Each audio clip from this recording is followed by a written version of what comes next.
बच्चों, आज हम आपके सामने जो टॉपिक लेके आए हैं वो है शैक्षिक समाजशास्त्र और शिक्षा के समाजशास्त्र का अर्थ और प्रकृति, meaning and nature of educational sociology and sociology of education. ठीक है, तो पढ़ना स्टार्ट करते हैं। इससे संबंधित जितने क्वेश्चन हैं वो इसमें लिए गए हैं।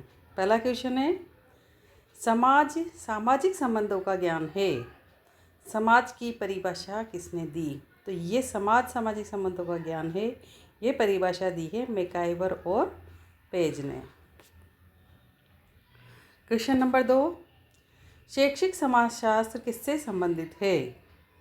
तो वो संबंधित है शिक्षा और समाजशास्त्र दोनों से ही, क्योंकि इसके नाम में ही आ रहा है शैक्षिक यानी शिक्षा और समाजशास्त्र। ठीक है, शैक्षिक समाजशास्त्र। क्वेश्चन नंबर 3, शैक्षिक समाजशास्त्र के क्या उद्देश्य हैं? तो इसके उद्देश्य हैं जनतांत्रिक विचारधाराओं का ज्ञान होना, क्योंकि समाज के अंतर्गत मानव रहता है। मानव के जो विचार हैं वो सब तक पहुँचे, सब उसकी भावना का आदर करें, एक दूसरे से अपने समुदाय में मिलकर व्यवहार से रहें। ठीक है, तो जनतांत्रिक विचारधाराओं का, उनकी सभ्यता संस्कृति का आदर करें। इस तरीके से जो ज्ञान होता है वो कहाँ होता है? शैक्षिक समाजशास्त्र में ही होता है। क्वेश्चन नंबर 4, पाठ्यक्रम निर्माण के कौन कौन से सिद्धांत हैं? तो बाल केंद्रीयता का सिद्धांत, क्योंकि बालक को केंद्र में रखकर ही पाठ्यक्रम तैयार किया जाता है कि कौन सी उम्र का बच्चा इस पाठ्यक्रम को पढ़ेगा। जीवन से संबंधित होने का सिद्धांत, अब उस बुक्स में ऐसी चीज़ें, काल्पनिक चीज़ें ही नहीं हो बल्कि ऐसी चीज़ें भी हो जो बालक के जीवन से संबंधित हो। अनुभवों की पूर्णता का सिद्धांत, उसमें अनुभव युक्त बातें, ऐसी कहानियाँ जो प्रैक्टिकल हो चुकी हों वो भी उसमें शामिल की जाती है। ठीक है, तो ये सारी बातें इसमें आती है पाठ्यक्रम निर्माण में। क्वेश्चन नंबर 5, अनुशासन के दार्शनिक सिद्धांत कौन कौन से हैं? तो बदला लेने का सिद्धांत भी है, न्याय का सिद्धांत भी है, सुधारात्मक भी है, उपरोक्त सभी। तो ये बड़े ऐसे सिद्धांत है कि कभी किसी के मन में आ जाता है कि अच्छा इसने मुझे पीटा, तो वो बालक भी दूसरे बच्चे को पीटने लग जाता है कि मैं भी इसे मारूंगा, है ना। फिर टीचर क्या करता है? उसमें न्याय करता है कि सही गलत है, सही कौन है और गलत कौन है। तो जो गलत होता है उसको पनिश करके, थोड़ा सा पनिशमेंट देके या समझा के उन दोनों में अंतर बताता है कि ये सही है और ये गलत है। फिर दोनों ही बच्चों को यूँ नहीं कि उनको सज़ा दी जाती हो, बल्कि उनको सुधार करने का एक प्रयास किया जाता है कि दोनों बच्चे आपस में, जैसे कहते हैं ना टीचर, लड़ाई ख़त्म करो, अब दोनों हैंड शेक करो। तो दोनों बच्चों को हाथ मिलवा देते हैं, उनको दोस्त बना देते हैं। तो ये सब चीज़ें कहाँ से आई? ये दर्शन से आई। क्यों आई? क्योंकि मानव को, बालक को समाज के लायक बनाने के लिए। ऐसे तो बालक हर किसी से लड़ाई झगड़ा कर लेगा, उसका कोई हल ही नहीं निकलेगा। तो उसका क्या होता है कि उसको बताया जाता है कि तुम्हें समाज में सबके साथ मिलजुल के रहना है, अनुशासन से रहना है। ठीक है। क्वेश्चन नंबर 6, अनुशासनहीनता के कौन कौन से कारण हैं? तो नैतिक शिक्षा का अभाव भी है, शिक्षकों के नेतृत्व का अभाव है, शिक्षकों की कार्यकुशलता का अभाव है। जहाँ टीचर अच्छा नहीं मिलता हो, जो अच्छा ज्ञान नहीं देता, नैतिक शिक्षा के बारे में नहीं बताता कि तुम्हें बड़ों का आदर करना चाहिए, छोटों के साथ प्यार से रहना चाहिए, या आपस में एक दूसरे की सहायता करनी चाहिए, इन बातों को कहाँ सिखाया जाता है? विद्यालय में सिखाया जाता है ना। जब इन सब का अभाव हो जाता है, ठीक है, तो अनुशासनहीनता उत्पन्न हो जाती है। क्वेश्चन नंबर 7, शिक्षा का समाजशास्त्र किससे संबंधित है? तो शिक्षा का समाजशास्त्र शिक्षा शास्त्र एवं समाजशास्त्र दोनों से ही संबंधित है। जोड़े बनाने हैं, सामाजिक समिति या संस्था और शिक्षा में योगदान। परिवार क्या होता है? समाज में कौन सा योगदान दे रहा है? तो परिवार होता है जो प्रारंभिक शिक्षा होती है। बालक को पहले सबसे बड़ी सीख और सामाजिक अनुभूति परिवार में ही होती है। तो परिवार क्या है? प्रारंभिक शिक्षा। उसके बाद है समुदाय। समुदाय में रहकर बच्चा सामाजिकरण करना सीखता है, अपने परिवार से बाहर के अन्य लोगों के साथ तालमेल बना के रहना सीखता है। ठीक है। विद्यालय में औपचारिक शिक्षा उसको प्राप्त होती है, वहाँ अनुशासन सीखता है, बच्चों के साथ तालमेल बनाना, दोस्त बनाना, अपना समूह बनाना, ये सब सीखता है। राज्य शिक्षा का नियंत्रण, किस तरह की शिक्षा हमारे राज्य में मतलब हमारे देश में लागू करनी चाहिए जिससे बालक का विकास किस प्रकार का हो।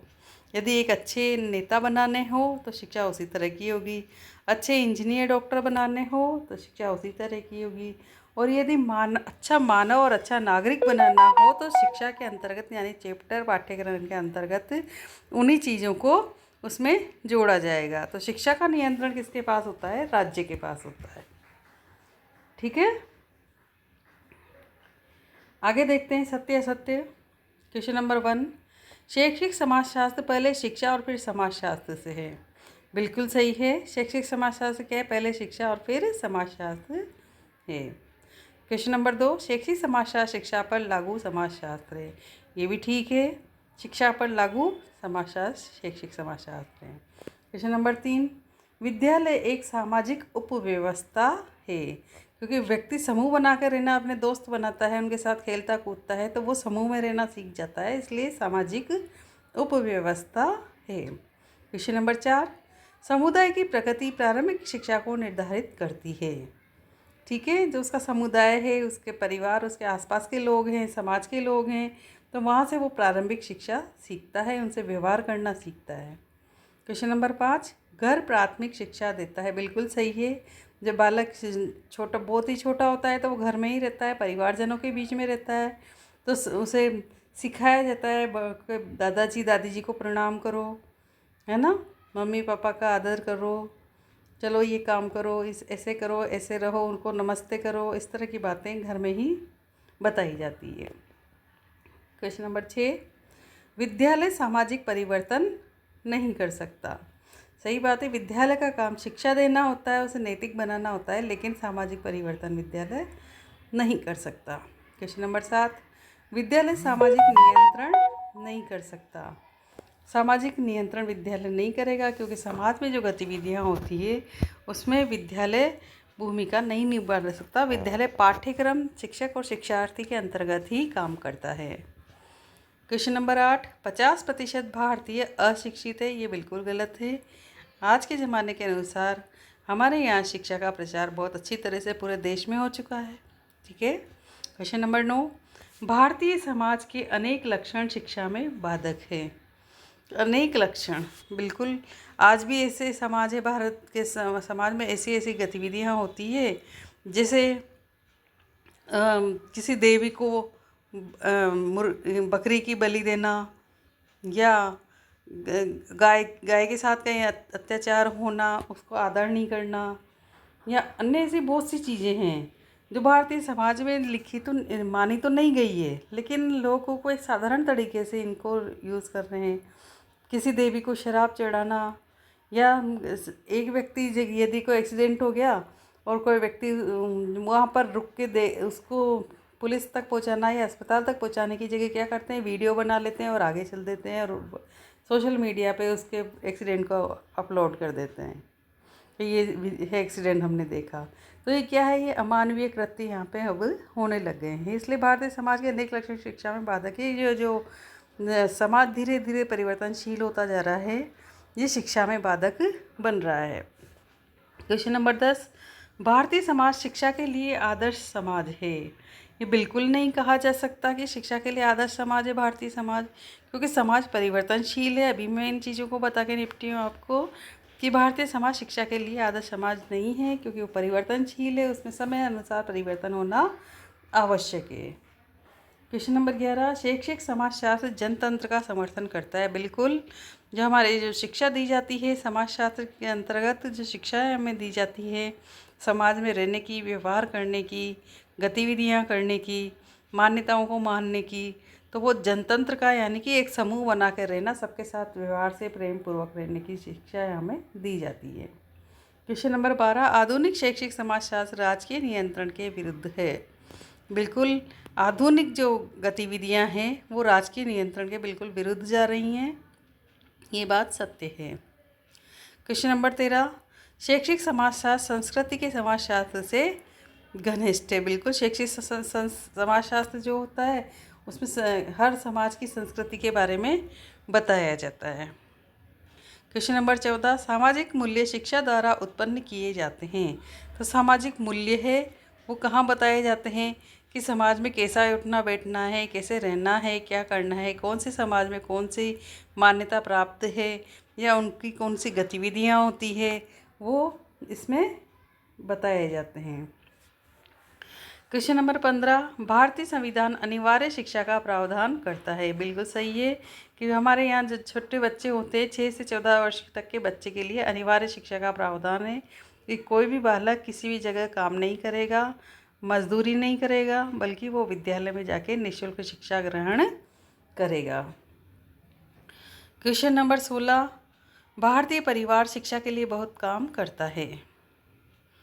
ये गलत है। यहाँ पे आज भी लोग पूरे तरीके से शिक्षित नहीं हो पाए हैं और बच्चों को आज भी काम पे लगा देते हैं, पूरा परिवार उसी में लगा रहता है और उसी को ही अपना जीवन यापन और जीने का तरीका मान लेता है।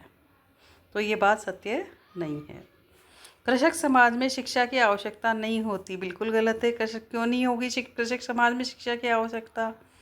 एक पुराने ढर्रे पे ही खेती कर रहे होंगे, यदि उनके बच्चे या उनके बहुएं या उनके पोते पोती शिक्षा ग्रहण करेंगे तो कृषि संबंधी शिक्षा भी है अपने यहाँ पे, तो वो शिक्षा ग्रहण करेंगे तो उन्हें पता चलेगा कि हम हमारी कृषि में और नया क्या कर सकते हैं। तो टेक्नोलॉजी का जो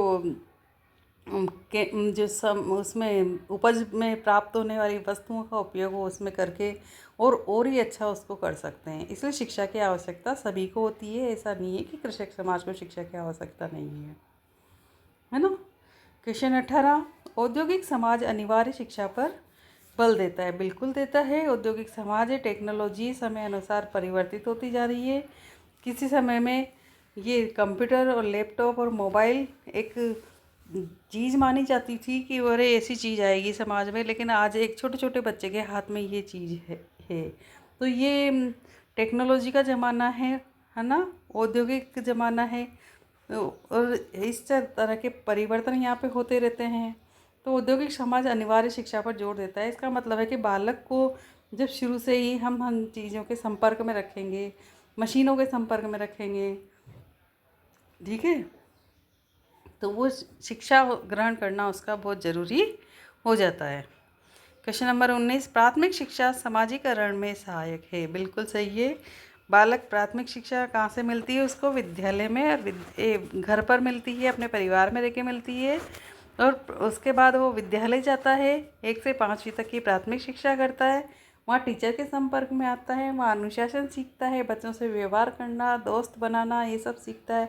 तो उसका धीरे धीरे धीरे धीरे उस बच्चे का सामाजिकरण होता जाता है।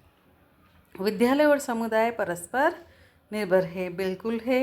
यदि समुदाय का सहयोग होता है तो वहाँ के अध्यापक, विद्यालय के अध्यापक, प्राध्यापक, ये सब भी उनके सहयोग से और विद्यालय में और नई नई चीज़ें लाना, समुदाय के सहयोग से कुछ नया काम करना। कितनी जगह ऐसा होता है कि विद्यालय में कमरे भी पूरे नहीं होते हैं। अक्सर राजकीय विद्यालयों में ऐसी स्थितियाँ होती है, 2-3 क्लासों को एक साथ बिठाकर एक ही कमरे में बिठा के पढ़ाया जाता है। तो समुदाय का सहयोग होता है तो वो धनराशि एकत्रित करके विद्यालय के लिए कमरे तैयार कर देते हैं, जिससे बालक आराम से एक एक क्लास अलग अलग बैठकर पढ़ सके। कोई पानी की व्यवस्थाएं वहाँ करवा देता है, तो कोई वहाँ के शौचालय की व्यवस्था करवा देता है, कोई बच्चों के आए दिन कुछ न कुछ नाश्ता वगैरह लंच में उसकी व्यवस्था करवा देता है। तो ये सब उनके बच्चों के लिए बुक्स वगैरह, उनके अन्य खेल सामग्री। तो कितनी बार क्या होता है कि जो विद्यालय होता है कि समुदाय के ऊपर बहुत डिपेंड करता है। यदि इस तरह से सपोर्ट हमारे यहाँ के विद्यालयों को मिलता रहे, तो समुदाय का सपोर्ट मिलता रहे, तो वाकई यहाँ के जो प्राध्यापक और अध्यापक रहेंगे वो भी बड़े खुश होकर काम करेंगे और बहुत तरीके से उनका काम हो पाएगा, और बच्चों को भी अनुशासित कर तरीके से हर सुविधा में शिक्षा दी जा सकेगी। ठीक है, तो मुझे उम्मीद है आपको ये समझ में आ गया होगा। फिर अगले वीडियो में आपके सामने फिर आएंगे। तब तक के लिए हमारे चैनल को लाइक शेयर सब्सक्राइब करें और कमेंट करना ना भूलें। धन्यवाद।